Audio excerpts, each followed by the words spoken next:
फिर एक क्वेश्चन है what are the internal and external aids, ठीक है, ये भी हमने पढ़ा है। फिर हमने ये भी पढ़ा है rule of reasonable construction, the mischief rule, दोनों rules. Briefly discuss general principles of interpretation, जो हमने प्राइमरी और वो सारे रूल्स देखे हैं। फिर rule of literal interpretation, rule of ejusdem generis, वो सीरीज वाला। सबको एटलीस्ट टॉपिक याद है?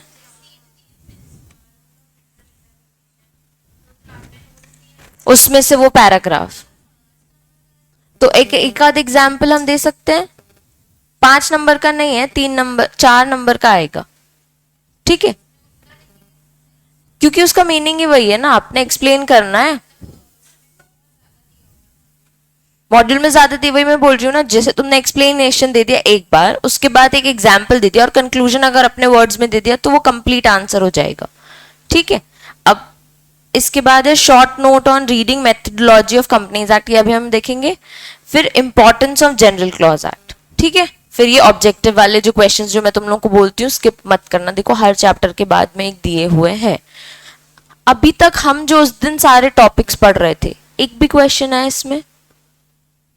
नहीं है। हमने उस दिन बहुत सारे टॉपिक समझे कि ये इसको कैसे पढ़ते हैं, इसका मतलब क्या होता है। एक बार रिकॉल करा देती हूँ कौन कौन से टॉपिक्स है।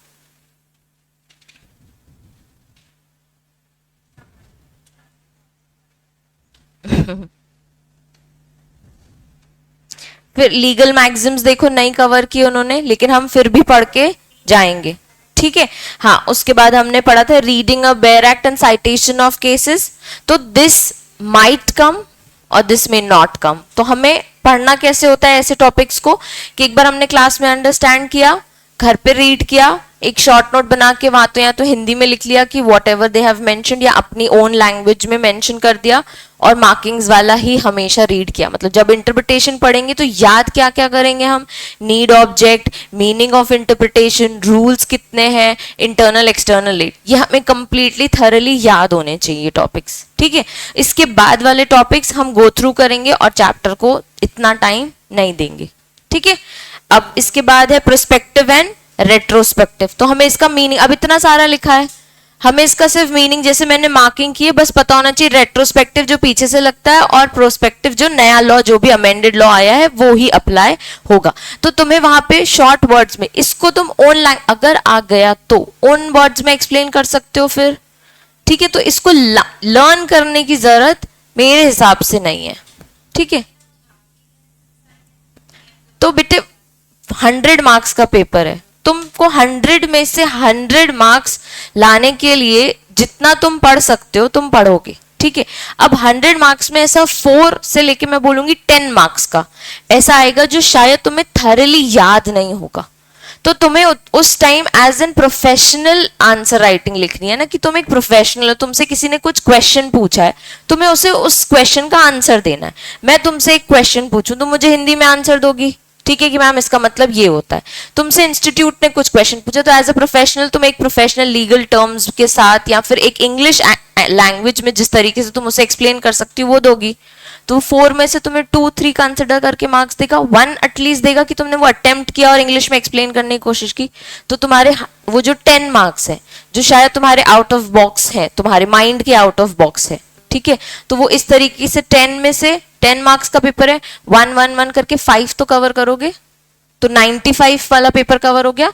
जब भी पढ़ते हो तो ये स्मार्ट स्ट्रैटेजीज में कवर होता है, ठीक है, क्योंकि देयर आर 17 to 18 चैप्टर्स। तुम थरली सब पढ़ने भी जाओगे तो भी शायद हो सकता है कुछ बहुत अच्छे से याद हो, इवन सिर्फ इंटरनल एक्सटर्नल एड ले लो, हो सकता है तुम्हें शेड्यूल्स और इलस्ट्रेशंस बहुत अच्छे से याद होंगे, लेकिन वो reports, preliminary report submitted by committee या फिर जजमेंट के उसके आंसर्स तुम्हें हो सकता है अपने वर्ड्स में एक्सप्लेन करना पड़े। तो मैं इन टॉपिक्स को सिर्फ तुम्हें बोल रही हूँ कि तुम्हारे पास क्योंकि टाइम कम रहता है पेपर के एक दिन पहले पढ़ने के लिए, तो हो सकता है कि तुम इन चीजों को सिर्फ गो थ्रू करो और उन चीजों को याद कर लो, ठीक है। अब use of may, shall, and, और, ठीक है। इंटरप्रिटेशन ऑफ प्रोवाइजो यानी प्रोवाइडेड दैट जो एक्सेप्शन दिया होगा। फिर डीमिंग प्रोविजंस हमने देखा था, कोई चीज डीम्ड है, प्लेस ऑफ प्रॉफिट वाला, प्लेस ऑफ ऑफिस वाला एक एग्जाम्पल देखा था। फिर रेपिगेंसी विद अदर स्टैट्यूट्स, मतलब रेफरेंस के लिए आपको अगर कुछ लेना हो तो। फिर conflict between general provision and special provision, ये भी हमने समझा था कौन प्रिवेल करेगा। उसके बाद सोशली बेनिफिट कंस्ट्रक्ट, तो इसमें हेडसन रूल जैसे ही दिया हुआ है। अब इंटरप्रिटेशन ऑफ प्रोसीजरल लॉ बच्चे, सीआरपीसी और सीपीसी, इनका इंटरप्रिटेशन, ये जो प्रोसीजरल लॉज है, IPC is also a code, ठीक है। अब इनमें प्रोसीजर्स बताए हुए हैं उन्होंने, तो आपको प्रोसीजर्स पढ़ते टाइम ये देखना है कि इस कौन से ऑफेंस का किस तरीके से प्रोविजन वो बता रहे हैं, प्रोसीजर वो बता रहे हैं। जैसे सिविल प्रोविजन, सिविल कोड, ठीक है, हमारा जो सिविल प्रोसीजर कोड है उसमें वो सिविल कोर्ट में कैसे जाना है उसका प्रोसीजर बता रहे हैं। तो उससे पहले तुम्हें थोड़ा बहुत सिविल केसेस, सिविल जो कि सिविल क्या बोलेंगे उनको, जो भी सिविल गलत काम है, ठीक है, civil matters, civil wrongs, torts, ये सब के बारे में पता होगा तभी तो प्रोसीजर समझ पाओगे ना। तो by its very nomenclature, code of criminal procedure, it's a compendium of law relating to criminal procedure. उन्होंने एग्जाम्पल कौन सा दिया है, क्रिमिनल प्रोसीजर का। The provision contained therein are required to be interpreted in keeping in view the well-recognized rule of construction and the procedure prescription are meant for doing substantial justice. Rule of construction में हमने बहुत सारे rules देखे हैं, तो वो दिमाग में रखते हुए और अप्लाई करके उसका इंटरप्रिटेशन करना है कि प्रोसीजर लॉ क्या बोलना चाहता है। जैसे रीजनेबल कंस्ट्रक्शन देखा है, हार्मोनियस कंस्ट्रक्शन देखा है, वो वाले रूल्स इधर पे अप्लाई करके आपको प्रोसीजर लॉ इंटरप्रिटेट करना है। Interpretation of fiscal and taxing law, tax जितना परसेंट लिखा होता है उतना ही पे करना होता है हमको, उसमें हम कोई चेंज कर सकते हैं क्या? तो स्ट्रिक्ट रूल ऑफ कंस्ट्रक्शन पढ़ा है हमने, एक लिबरल और स्ट्रिक्ट पढ़ा था। स्ट्रिक्ट में क्या पढ़ा था, बहुत ही रिजिड होता है, फ्लेक्सिबल नहीं होता है, ठीक है। तो टैक्सिंग लॉज हमेशा स्ट्रिक्ट कंस्ट्रक्शन से इंटरप्रेट किए जाते हैं, ठीक है, कि जैसा लिखा है वैसा का वैसा अप्लाईगा बिना किसी भी फ्लेक्सिबिलिटी के, क्योंकि लिबरल में हमने क्या पढ़ा था, थोड़े मोर फ्लेक्सिबल लॉज होते हैं। While dealing with the taxing provision, the principle of strict interpretation should be applied. The court should not interpret the statute provision in any manner would create any additional fiscal burden on a person. It would never be done by invoking the provision of any other act which are not attracted. मतलब किसी और act का भी इसमें पोक नहीं होना चाहिए। जो टैक्सिंग लॉज होते हैं वो बड़े ही स्ट्रिक्ट कंस्ट्रक्शन से ही आते हैं, ठीक है। The principle was succinity stated, ये तो किसी ने केस में क्लियरली एक्सप्लेन किया हुआ था कि उसको हमेशा कैसे लेना है, स्ट्रिक्ट कंस्ट्रक्शन, जैसा लिखा है वैसा ही, बिना किसी और एक्ट के इन्वोकिंग के भी, ठीक है। अब डेलीगेटेड लेजिस्लेशन, एडमिनिस्ट्रेटिव लॉ पढ़ा है, डेलीगेट करते हैं उन लोग अपने अपने। हमने लॉ की डेफिनेशन जो कॉन्स्टिट्यूशन में देखी थी, क्या देखी थी, 13, आर्टिकल 13 में लॉ कैसे डिफाइंड है, ऑर्डिनेंस, रूल्स, बायलॉज सब कुछ कवर होते हैं। अब एडमिनिस्ट्रेटिव लॉ में हमने क्या पढ़ा है कि हमारे सबऑर्डिनेट ऑफिसर्स अगर कुछ लॉ बनाते हैं तो हम उनको भी कंसिडर करेंगे। लॉ एक्चुअली में कौन बनाता है, पार्लियामेंट। अगर सुप्रीम कोर्ट ने नया कुछ बताया तो वो लॉ बन जाता है, हमारे अथॉरिटीज ने कुछ हमें बताया तो वो नया लॉ बन जाता है।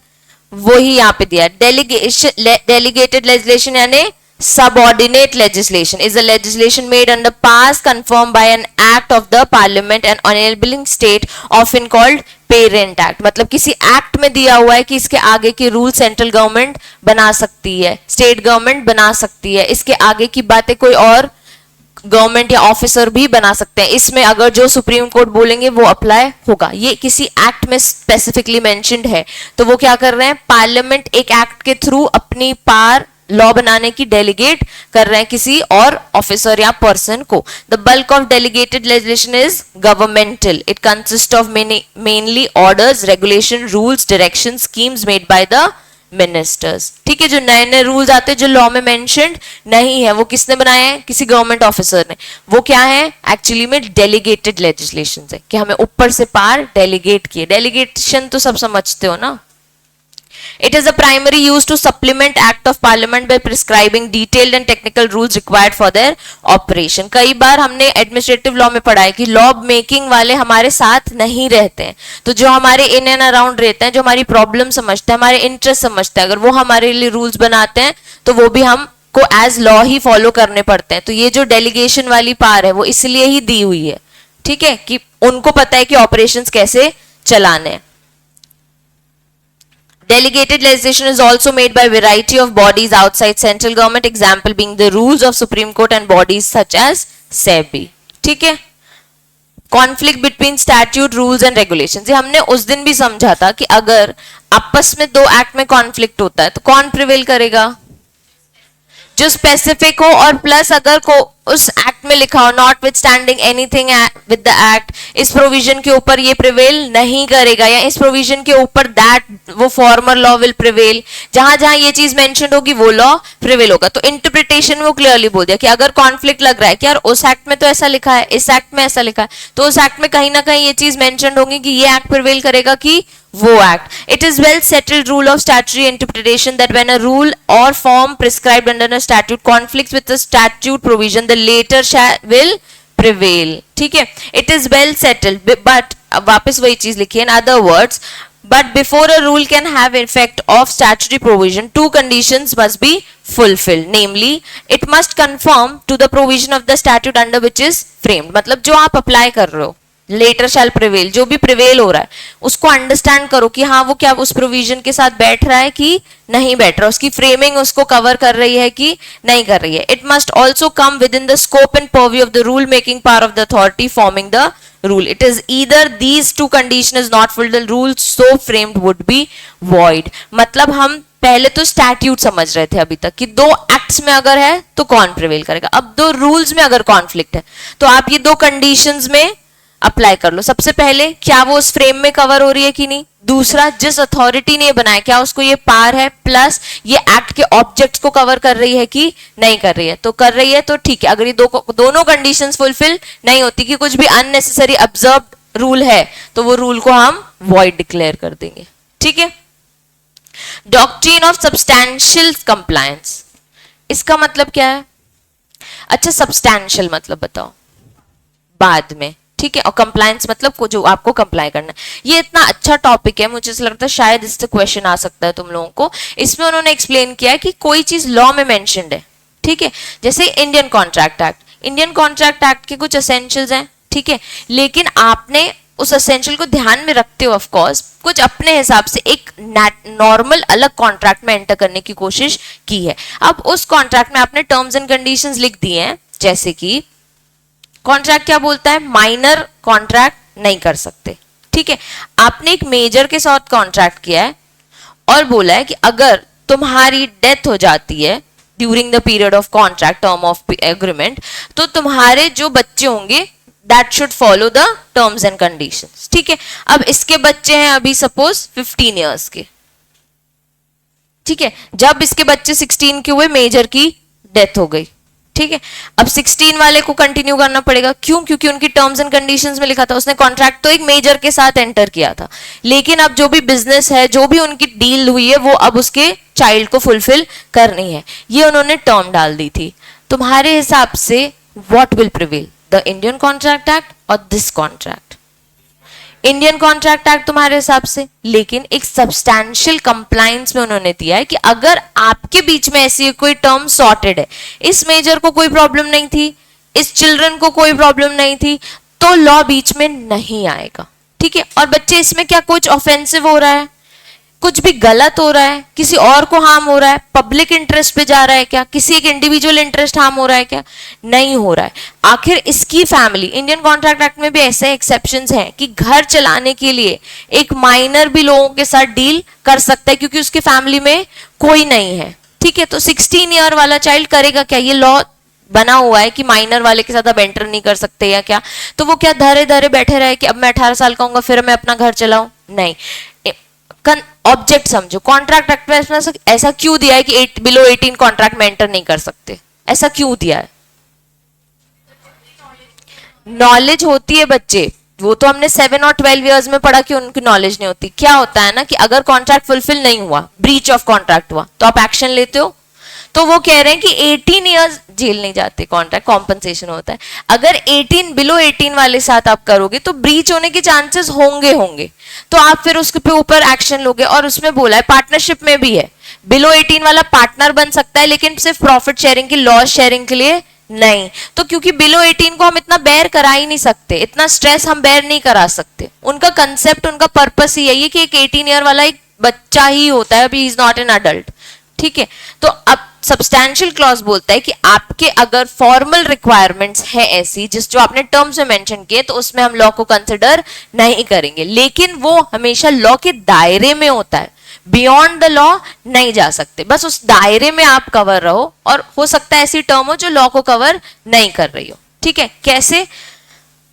It is a domain of statutory interpretation. There exists the doctrine of substantial compliances. ठीक है, इसका मतलब है a compliance with a substantial or essential requirement of something as a statute or contract that satisfies a purpose of object even though it's a formal requirement not complied with. जैसे कि तुमने कहीं पे कुछ इंटरनल डॉक्यूमेंट्स बनते हैं, ठीक है, जहां पे लिखा होता है कि इसमें इन पर्सन्स की सिग्नेचर लगेगी, आपस में तुम्हारे कॉन्ट्रैक्ट में डील परफेक्ट है, तुम्हें कोई प्रॉब्लम नहीं है, तो सिग्नेचर नहीं भी किया तो वो कॉन्ट्रैक्ट को तुम वैलिड मांगोगे। ठीक है, पार्टनरशिप डीड बोलते रजिस्टर कराओ। ठीक है, तुम लोग ने पार्टनरशिप डीड में एंटर हुए, रजिस्टर नहीं कराई क्योंकि तुम्हारे बीच इतना अच्छा बॉन्ड है कि तुमको उसके रजिस्ट्रेशन खर्चे और ये सब कराने की जरूरत नहीं पड़ी, उसमें जो टर्म्स हैं उस हिसाब से तुम खुश हो। तो अब तुमने लॉ तो कंप्लाई नहीं किया, डीड को रजिस्टर नहीं कराया तो भी चलेगा क्योंकि तुम्हारे बीच में जो चीज है वो पर्पस पूरा हो रहा है और तुम्हारे बीच में कोई कॉन्फ्लिक्ट नहीं है। एक और एग्जाम्पल दिया है उन्होंने सब्सटैंशियल, ब्लैक लॉक डिक्शनरी में सब्सटैंशियल क्लॉज में उन्होंने बोला है, पहली बात तो ये एक डॉक्ट्रिन है, rule that if a good faith attempt to perform does not precisely meet the terms of an agreement or statutory requirement the performance will still be considered complete. क्यों? क्योंकि गुड फेथ अटेम्प्ट है, तुम्हारे बीच में जो contract है वो क्या है? गुड फेथ में। तो इसमें अगर तुमने कोई स्टैट्यूटरी रिक्वायरमेंट फुलफिल नहीं की तो भी हम तुम्हारे डीड को कंसिडर करेंगे। If essential purpose is accomplish, essential purpose क्या है? किसी भी फॉर्म बुक्स डिस्ट्रीब्यूट करने की तुम्हारी पार्टनरशिप डीड है, तुम्हारा पर्पस ये है, वो फुलफिल हो रहा है, तो तुमने अगर कोई स्टैट्यूटरी रिक्वायरमेंट नहीं की तो चलेगा। इसको हम क्या बोलते हैं बच्चे? Substantial compliance. Subject to claim for damages for shortfall, इसको अब नेगेटिव में लो, जैसे कि कहीं पे मेंशन्ड है कि अगर कॉन्ट्रैक्ट फुलफिल नहीं हुआ तो तुम उससे डैमेजेस क्लेम करोगे। अब तुम्हारे बीच में इतनी अंडरस्टैंडिंग है कि तुमने उस चीज को अवॉइड कर दिया, तुमने बोला कि सुन भाई 2 महीने हो गए, ठीक है, तुम्हारा काम नहीं हो रहा था, तुमने उससे डील की कि सुन भाई तू मुझे डैमेजेस मत दे, एक काम कर, जो बचा कुचा ऑर्डर था वो फुलफिल कर दे। तुमने लॉ को कंप्लाई किया कि तुम्हारे कॉन्ट्रैक्ट में लिखा था ब्रीच ऑफ ये होगा कॉन्ट्रैक्ट, तो फिर डैमेजेस लोगे नहीं। तुमने आपस में सुलझा लिया, असेंशियल पर्पस क्या था? वो ऑर्डर फुलफिल हो और तुम्हें मेंटली रिलैक्स हो जाओ कि तुम्हारा काम हो गया है। तो हाँ, ये एक सब्सटैंशियल कंप्लायंस है कि तुमने अपनी रिक्वायरमेंट को फुलफिल कर लिया है, लेकिन ये सब लॉ के दायरे में है, किसी को कुछ हार्म नहीं हो रहा है, किसी का कुछ भी डैमेज नहीं हो रहा है, तो उसको वो एक्सेप्ट कर लेते हैं। तो सब्सटैंशियल कंप्लायंस का सबसे पहले मीनिंग बच्चों यहां है, कंप्लायंस विद सब्सटैंशियल और essential requirement of something that satisfied a purpose or object even though its formal requirement is not complied with। ठीक है, यहां पे एक केस लॉ दिया है, देखो एफिडेविट से होते हैं। ठीक है, एफिडेविट्स में देखा है हमेशा लिखते हैं I believe it to be true my name, फिर ऐसे लिखते हैं I believe it to be true, फिर I Sakshi Swani hereby declare that, और फिर 4-5 पॉइंट्स में लिखती हूँ कि दीज आर माय रिक्वायरमेंट्स। ये एफिडेविट होता है। ठीक है, उसका फॉर्मेट यही होता है, बीच में एफिडेविट लिख देते हैं और फिर I believe it to be true comma और फिर आगे। अब I believe it to be true की जगह अगर किसी ने लिख दिया no part thereof is false, actual format यही है एफिडेविट का, वो बोलता है ये लिखो I believe it to be true, लेकिन किसी ने इसको उल्टा लिख दिया no part thereof is false. उसको ड्राफ्टिंग नहीं आती थी या नया पर्सन था ड्राफ्टिंग में, उसने लिख दिया, उसने उसको डिफरेंट तरीके से। यहाँ पे पर्पस क्या है? एफिडेविट में जो लिखा है वो हमें लीगली दिखाना है। ठीक है, उसने कुछ और रिक्वायरमेंट फुलफिल कर दी, ये लॉ की रिक्वायरमेंट थी, लॉ की क्या रिक्वायरमेंट होती है? ये लिखो, इससे क्या किसी को डैमेज हो रहा है? नहीं हो रहा है। सुप्रीम कोर्ट ने बोला उसने ये लिखा और ये लिखा, एफिडेविट में जो पॉइंट्स है वो कवर हो रहे हैं, एफिडेविट लीगल पेपर पे है, सब कुछ है, सारी रिक्वायरमेंट फुलफिल हो रही, तो एक्सेप्टेबल है। ठीक है, doctrine of impossibility of performance, ये बच्चों कॉन्ट्रैक्ट एक्ट में पढ़ोगे, जो कॉन्ट्रैक्ट पॉसिबल ही नहीं है करना। अब तुमने और मैंने कॉन्ट्रैक्ट किया कि जब बारिश होगी ना तभी हम कॉन्ट्रैक्ट को फुलफिल करेंगे। अब बारिश, ऐसा कॉन्ट्रैक्ट हमने दिसंबर में किया है, क्या पॉसिबिलिटी है क्या दिसंबर में बारिश होने की? बहुत रेयरेस्ट होगी। तो जो चीज पॉसिबल ही नहीं है उसको परफॉर्म करने कैसे हम करेंगे? तो वो डॉक्ट्रिन एक्सप्लेन कर रहे हैं कि लॉ बोलता है जो चीज पॉसिबल नहीं है उसको परफॉर्म करने की जरूरत नहीं, और ऐसा कॉन्ट्रैक्ट में एंटर होने की जरूरत नहीं है जो चीज इम्पॉसिबल हो। ठीक है, जैसे कि उसमें बहुत सारे ऐसे केसेस हैं कि तुम्हारी इससे शादी होगी ना तो डील करेंगे। अब शादी होगी नहीं तो आप कैसे कॉन्ट्रैक्ट कर रहे हो? अगर ऐसा कोई रिलेशनशिप हो, ऐसे कोई वो थिंग चल रही हो तो हम बोले भी। ठीक है, डॉक्ट्रिन ऑफ इम्पॉसिबिलिटी को 4 अलग अलग मैगजीन्स में एक्सप्लेन किया है। No one is bound to do what is impossible, nobody is expected to do impossible, there is no obligation to perform impossible things। ये डॉक्ट्रिन हमें क्यों समझा रहे हैं बच्चों? जैसे कई बार कॉन्ट्रैक्ट्स में ऐसी कोई बात किसी ने लिख दी हो तो आप इस डॉक्ट्रिन के हिसाब से एक्शन ले सकते हो कि जज साहब ये मुझे ऐसे काम करने को बोले जो इम्पॉसिबल है, मैं कैसे करूं? ठीक है, आप कॉम्पनसेशन ले लो। ठीक है, ये मुझे परफॉर्मेंस करने को बोल रहा है, स्पेसिफिक परफॉर्मेंस, ऐसे काम की जो कि हो ही नहीं सकते। There is no obligation to perform impossible things. Law does not compel a man to do what he cannot possibly perform। ये 4 अलग अलग मैक्सिम समझाए उन्होंने। ठीक है, अब इनमें से अगर एक भी मैक्सिम आ गया तो देखो हर जगह इम्पॉसिबल का कुछ ना कुछ वर्ड दिया है एक्सेप्ट दिस, इसमें इम्पॉन्टेशिया दिया, तो तुम समझ जाना कि ये डॉक्ट्रिन ऑफ इम्पॉसिबिलिटी परफॉर्मेंस पूछ रहे हैं। Impossibility excuses the law excuses someone from doing the impossible. Law excuses someone मतलब लॉ तुम्हें बचाता है ऐसे काम करने से विच इज इम्पॉसिबल। ठीक है, impossibility is an excuse in the law. इसको आप बोल सकते हो कि सर ये इम्पॉसिबल है, ये मैं पार्ट परफॉर्म नहीं कर सकता। अब ये एक केस लॉ रीड कर लेना, इसमें देखो मैं ही बता देती हूँ। इसमें ऐसा बोला है वेयर द आर्बिट्रेटर, आर्बिट्रेशन समझते हो, दो लोगों के बीच में झगड़ा हो गया तो आर्बिट्रेटर केस सॉल्व करता है। तो आर्बिट्रेटर जब अपना अवार्ड देते हैं, ऑर्डर देते हैं ना, उसको उन लोग अवार्ड बोलते हैं। तो जब वो अवार्ड देते हैं तो अवार्ड आपको कोर्ट में रजिस्टर कराना होता है। ठीक है, अब वो उसने रजिस्ट्रेशन के लिए दे दिया है पर वहां से आ नहीं रहा है। ठीक है, कोर्ट से वो रजिस्टर होके नहीं आ रहा है, तो अब जब तक वो रजिस्टर नहीं होता है तब तक हम क्या बोलते हैं, अवार्ड वैलिड ही नहीं है, आपने जो ऑर्डर दिया है वो होगा ही नहीं क्योंकि वो वहां से रजिस्टर्ड नहीं है। तो वो वापस भी नहीं निकलवा पा रहा है कि वो जो आर्बिट्रेटर है वो सिविल कोर्ट में अप्लाई भी नहीं कर पा रहा है, मेरा अवार्ड वापस दे दो, मैं कहीं और से रजिस्टर करा लेता हूँ या मैं बात कर लेता हूँ किसी जज से, तो वो अवार्ड वापस नहीं निकलवा पा रहा है। तो सुप्रीम कोर्ट ने बोला, पहले मैं रीड कर लेती हूँ, the arbitrator could not take back the award from the custody of the court to take any further steps for its registration। ठीक है, the Supreme Court held the entire period during which the award remained in the custody of court should be excluded and it could not be said that they failed to get the award registered। क्योंकि आपको 4 महीने के अंदर ना वो award register कराना होता है। अब 4 महीने क्या 5-6 महीने हो गए वो रजिस्टर नहीं हो पाया due to mistake of any court. ठीक है, अब वो वापस भी नहीं निकलवा पा रहा है, तो हमने बोल दिया कि जो चीज इम्पॉसिबल है, जो चीज इम्पॉसिबल है वो हम उसको क्यों करने को बोले, जब 4 महीने में जो चीज हुई नहीं हम उसको क्यों अवॉइड कराएं। तो हमने बोल दिया वो 4 महीने हम अवॉइड करा देते हैं, एक्सक्लूड करा देते हैं। हम आपके जो अवार्ड, आपका जो रजिस्ट्रेशन है ना, उधर से आपको काउंट कर लेंगे कि ठीक है आपने उसको within the timeline cover करके रजिस्ट्रेशन के लिए करवाया था। ठीक है, strict construction of penal status, ये हमको पता है जहां पेनाल्टी होती है। मैंने जब स्ट्रिक्ट कंस्ट्रक्शन तब पेनाल्टी वाला ही सेक्शन एक्सप्लेन किया था कि जहां पेनाल्टी होती है एज इट इज लगते हैं, क्या वो फ्लेक्सिबल हो जाते हैं, क्या मैक्सिमम पीरियड जो दिया है वही लगेगा ना, क्या हम उसको बढ़ा सकते हैं, क्या नहीं बढ़ा सकते, क्या हम उसको रिड्यूस कर सकते हैं, हाँ मिनिमम, क्योंकि उसमें कुछ लिखा नहीं है। तो उसका एकदम स्ट्रिक्ट कंस्ट्रक्शन करना है जहां पे पेनाल्टी पनिशमेंट दी होती है। The rule of strict interpretation of penal statutes in favour of an accused may not be rigid or universal application, it may be considered along with the other well established rule of interpretation। It is seen that the scheme and object of the statute are likely to be defeated by the strict interpretation। Court may endeavor to resort the interpretation which further the object of legislature। इन्होंने क्या explain किया है कि जब आपको हम punishment दे रहे हैं 10,000, ठीक है भाई, इतना फाइन और 7 years की इम्प्रिजनमेंट, हमारा ऑब्जेक्ट ये है कि हम पनिशमेंट लगा दें, हमारा ऑब्जेक्ट नहीं है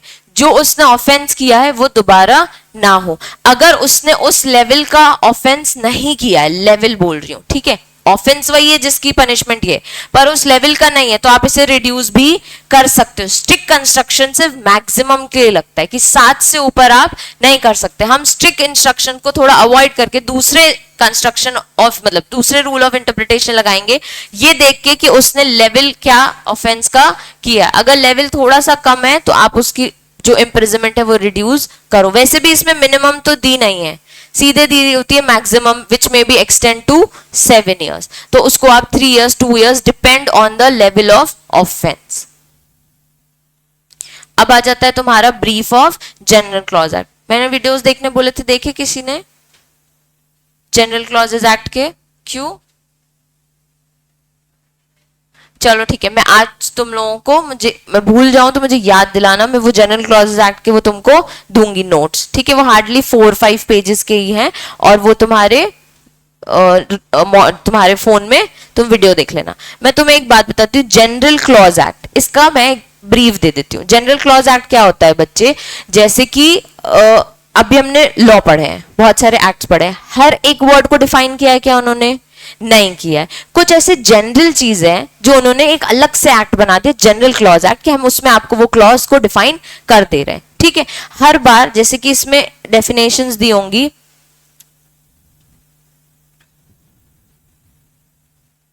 इसमें नहीं दी, मैं तुम लोगों को बताती हूँ। जैसे कि कुछ डेफिनेशंस है, इमूवेबल प्रॉपर्टी, हर जगह वर्ड यूज हुआ होगा। पर्सन बहुत जगह यूज होता है लॉ में, पर्सन को डिफाइन करेंगे। तुम लोगों ने वर्ड सुना होगा सेंट्रल गवर्नमेंट, स्टेट गवर्नमेंट, क्या ये वर्ड्स डिफाइंड है हर जगह? नहीं डिफाइंड होता है। ये कहां डिफाइंड होता है? जनरल क्लॉजेज एक्ट में। तो ऐसे उन्होंने कुछ 38 या 28 डेफिनेशंस दी हुई हैं जनरल क्लॉजेज एक्ट में, जो आपके आगे हर एक्ट में वो यूज हुई हैं। तो अगर आपको उसकी डेफिनेशन उस एक्ट में नहीं दी है तो आप जनरल क्लॉज एक्ट खोलो और उसमें आपको वो दिख जाएगी, ठीक है? इवन उसमें फाइन की डेफिनेशन, गुड फेथ वर्ड कहीं डिफाइंड होता है क्या? गुड फेथ, उसमें गुड फेथ की भी डेफिनेशन दी हुई कि what exactly good faith mean. तो ये जनरल क्लॉज एक्ट आपके लिए, क्लॉज मतलब समझते हो ना, वर्ड्स, इंटरप्रिटेशन क्लॉज में यही था ना, डेफिनेशंस। तो जो जनरल डेफिनेशंस है वो किस में डिफाइंड है? जनरल क्लॉज एक्ट में, ठीक है? तुमको एक बार इसको रीड करना पड़ेगा, ठीक है? कि जो भी सेंट्रल एक्ट्स हैं उनकी डेफिनेशंस जनरल क्लॉज में, एक्ट जो भी स्टेट एक्ट्स हैं उनकी डेफिनेशन उनका स्टेट क्लॉज अलग होगा, उसमें दी होगी। तो ये जितने सेंट्रल एक्ट्स हैं ना उनके लिए दिए। सेंट्रल एक्ट कौन कौन से जो अभी हम रेगुलरली पढ़ रहे हैं, ये सब पे एप्लीकेबल है, तो उनके वर्ड्स के मीनिंग किस में दिए हुए हैं? जनरल क्लॉज एक्ट में।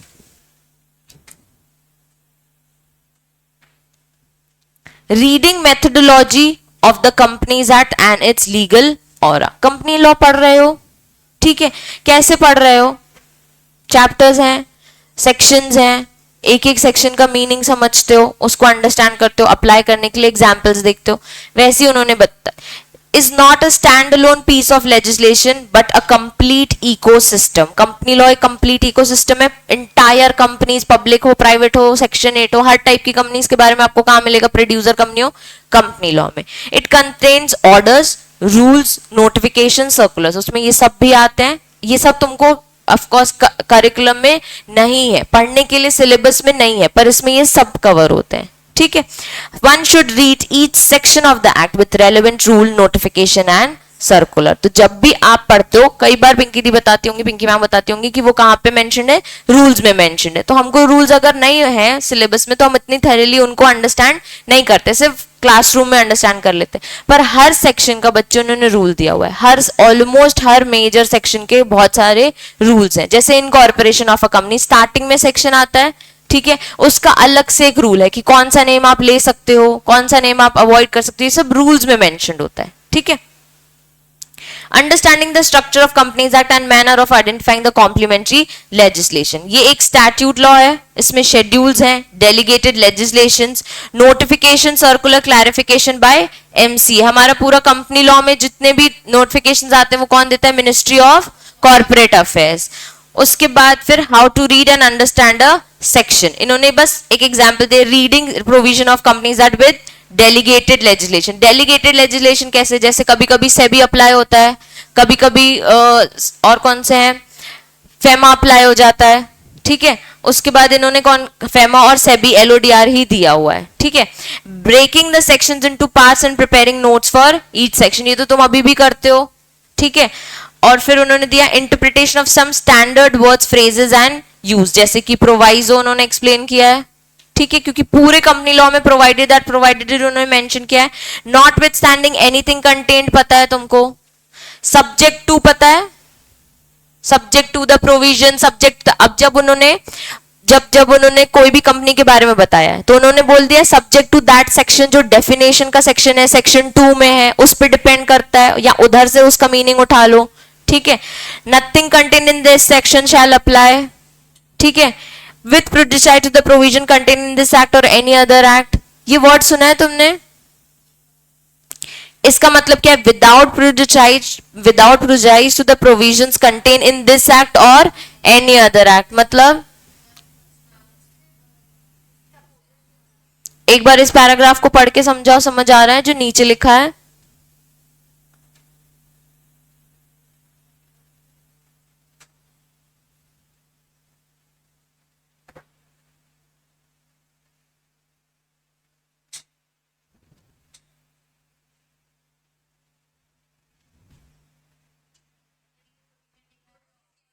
किसी और प्रोविजन को हम नहीं करेंगे हम, ठीक है। हम जो बता रहे हैं, ठीक है, इसमें कुछ और भी चीजें इंक्लूड नहीं है, हम किसी और को अफेक्ट नहीं करना चाहते हैं। हम जो क्लियर बता रहे हैं इसमें कुछ और इंक्लूड नहीं है, ये बस आप एक्सेप्ट कर लो और इससे किसी और को हार्म मत करो, ठीक है।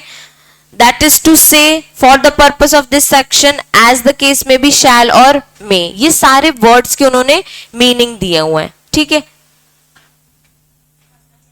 तुमको पढ़ना है ये तो तुम्हें सिर्फ रीड करना है, how to read and understand a section, ये पॉइंटर्स दिए हुए हैं, ठीक है। ये लास्ट में तुमको पढ़ना है ये जो है reading methodology of companies act. उसमें उन्होंने बताया है कि भाई एक कंपनी एक्ट में स्टैट्यूट लॉ है, शेड्यूल्स हैं, डेलीगेटेड लेजिस्लेशन, इनके मीनिंग पता है, और notification circular given by ministry. 4 points याद करने और इनके अंदर का मैटर थोड़ा एक बार रीड करना, नहीं समझ आए तो पूछ लेना, क्योंकि क्लियरली बस वो बार बार वही बता रहे हैं, तुम्हें नोटिफिकेशन पता है, रूल्स पता है, सर्कुलर पता है, भाई वो एमसी ने दिया है, उनके 7 सेक्शन रीड करना है, ठीक है।